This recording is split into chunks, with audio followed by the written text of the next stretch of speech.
എളുപ്പത്തിൽ തയ്യാറാക്കാൻ പറ്റിയ രുചികരമായ നാടൻ മീൻ പാലുകറി നിങ്ങൾക്കും ഉണ്ടാക്കാം. ചോറിന് മാത്രമല്ല, അപ്പത്തിനും ഇടിയപ്പത്തിനും ഒക്കെ നല്ലൊരു കോമ്പിനേഷനാണ്. അപ്പോൾ ഇതെങ്ങനെയാണ് തയ്യാറാക്കുന്നതെന്ന് നോക്കാം. ഒരു പാൻ ചൂടാക്കി ഇതിലേക്ക് 3 ടേബിൾ സ്പൂൺ വെളിച്ചെണ്ണ ചേർക്കുക. എണ്ണ ചൂടായി കഴിയുമ്പോൾ ഇതിലേക്ക് കുറച്ച് കറിവേപ്പില ചേർത്ത് ചൂടാക്കുക. കറിവേപ്പില നല്ലതുപോലെ ചൂടായി കഴിയുമ്പോൾ 1.5 ഇഞ്ച് നീളത്തിൽ 2 കഷ്ണം ഇഞ്ചി ചതച്ച് ഇതിലേക്ക് ചേർക്കുക. 10 ചെറുള്ളി, ചെറിയ ഉള്ളി ഒരു 10 എണ്ണം നേരിയതായി കട്ട് ചെയ്തതും കൂടി ചേർത്ത് നല്ലതുപോലെ വഴറ്റി കൊടുക്കുക. ഉള്ളി നല്ലതുപോലെ മുരിയുന്നത് വരെ വഴറ്റി കൊടുക്കണം. ഇനി ഇതിലേക്ക് അരപ്പ് ചേർക്കാം. മല്ലിപ്പൊടി, കുരുമുളക് പൊടി, മഞ്ഞൾപ്പൊടി അത് കുതിർത്തി എടുത്തതാണ്, അത് ഇതിലേക്ക് ചേർക്കാം. 2 ടേബിൾ സ്പൂൺ മല്ലിപ്പൊടിയും 1/4 ടീസ്പൂൺ മഞ്ഞൾപ്പൊടിയും 1 ടീസ്പൂൺ കുരുമുളക് പൊടിയുമാണ് ഞാൻ വെള്ളത്തിൽ കുതിർത്തി വെച്ചത്. ഇതിലേക്ക് 4-5 വെളുത്തുള്ളി ചതച്ചതും കൂടി ചേർത്ത് നല്ലതുപോലെ വഴറ്റി കൊടുക്കാം. ഇളക്കി കൊടുത്ത് നല്ല എണ്ണ തെളിയുന്നത് വരെ ചൂടാക്കാം. അരപ്പിൽ നിന്ന് എണ്ണയൊക്കെ സെപ്പറേറ്റ് ചെയ്യുന്നത് വരെ ലോ ഫ്ലെയിമിൽ വഴറ്റി കൊടുക്കണം. ഇപ്പോൾ അരപ്പ് നല്ലതുപോലെ മൂത്ത് തുടങ്ങിയിട്ടുണ്ട്, എണ്ണയൊക്കെ സെപ്പറേറ്റ് ചെയ്യാൻ തുടങ്ങിയിട്ടുണ്ട്. ഈ സമയത്ത് നമുക്ക് ഇതിലേക്ക് കുറച്ച് ഉപ്പ് ചേർത്ത് കൊടുക്കാം. എന്നിട്ട് നല്ലതുപോലെ ഒന്ന് വീണ്ടും ഇളക്കി കൊടുക്കാം. ഇനി ഇതിലേക്ക് ചേർക്കേണ്ടത് സവാളയാണ്. നീളത്തിലരിഞ്ഞ ഒരു വലിയ സവാളയും 4 വലിയ പച്ചമുളക് 2ആയി പിളർന്നതും കൂടി ഇതിലേക്ക് ചേർത്ത് വഴറ്റി കൊടുക്കാം. മീഡിയം ഹീറ്റിൽ ഈ സവാളയൊക്കെ നല്ല സോഫ്റ്റ് ആകുന്നത് വരെ വഴറ്റി കൊടുക്കാം. ഇതിപ്പോൾ സവാളയൊക്കെ നല്ലതുപോലെ സോഫ്റ്റ് ആയിട്ടുണ്ട്. ഈ സമയത്ത് ഇതിലേക്ക് നമുക്ക് 2ആം പാല് ചേർത്ത് കൊടുക്കാം.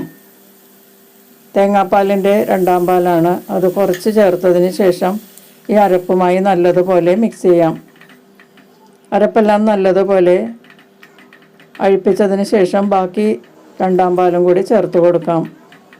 മീൻ കഷ്ണങ്ങൾ വേകാനുള്ള തേങ്ങാപ്പാലാണ് നമ്മൾ 2ആം പാലായിട്ട് എടുക്കുന്നത്.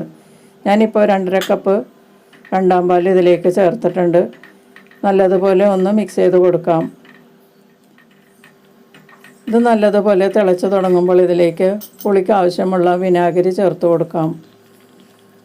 ഞാൻ 2 ടീസ്പൂൺ വിനാഗിരി ചേർത്തിട്ടുണ്ട്. നേർപ്പിച്ച വിനാഗിരിയാണ്, അത് ഇതിലേക്ക് ചേർത്ത് നല്ലതുപോലെ മിക്സ് ചെയ്യാം. പുളിക്ക് ആവശ്യമുള്ള വിനാഗിരി നിങ്ങളും ചേർക്കുക. ഇനി ഇതിലേക്ക് പോരാത്ത ഉപ്പും കൂടി ചേർത്തിട്ട് നല്ലതുപോലെ ഇളക്കി കൊടുത്ത് ഒന്ന് തിളപ്പിച്ചെടുക്കാം. തിളച്ചുടങ്ങുമ്പോൾ ഇതിലേക്ക് മീൻ കഷ്ണങ്ങൾ ചേർക്കാം. ഞാൻ 500 ഗ്രാം അയലയാണ് എടുത്തിരിക്കുന്നത്, അത് ഇതിലേക്ക് ചേർത്ത് കൊടുക്കാം. ഞാൻ മീൻ വറുക്കാതെയാണ് ഇതിലേക്ക് ചേർക്കുന്നത് കേട്ടോ. നിങ്ങൾക്ക് വേണമെങ്കിൽ ഈ കഷ്ണങ്ങൾ മാരിനേറ്റ് ചെയ്ത് ഫ്രൈ ചെയ്തതിന് ശേഷം ഇതിലേക്ക് ചേർത്ത് പാലുകറി ഉണ്ടാക്കാം. 2 തരത്തിലും ഉണ്ടാക്കാം. ഇതുപോലെ ഉണ്ടാക്കുകയാണെങ്കിൽ നമുക്ക് പെട്ടെന്ന് കറി റെഡിയായി കിട്ടും. വേഗത്തിൽ പാലുകറി ഉണ്ടാക്കാൻ പറ്റും.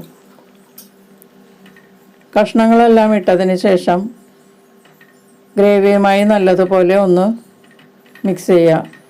കഷ്ണങ്ങൾ മൂടിക്കിടക്കുന്ന രീതിയിൽ ഒന്ന് അഡ്ജസ്റ്റ് ചെയ്യുക. അതിനുശേഷം മൂടി വെച്ച് മീഡിയം ഹീറ്റിൽ 10 മിനിറ്റ് വേവിക്കാം.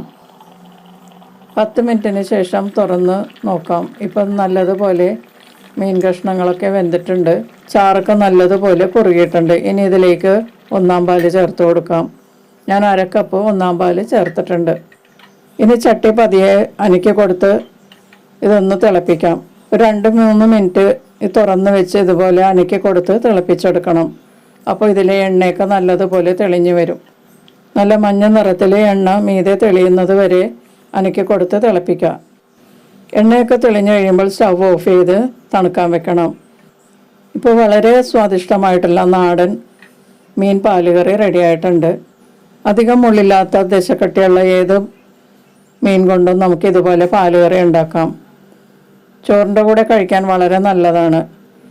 പിന്നെ അതുപോലെ നമുക്ക് അപ്പത്തിൻ്റെ കൂടെയും ഇടിയപ്പത്തിൻ്റെ കൂടെയും പുട്ടിൻ്റെ കൂടെയൊക്കെ കഴിക്കാൻ ഈ കറി വളരെ നല്ലതാണ്.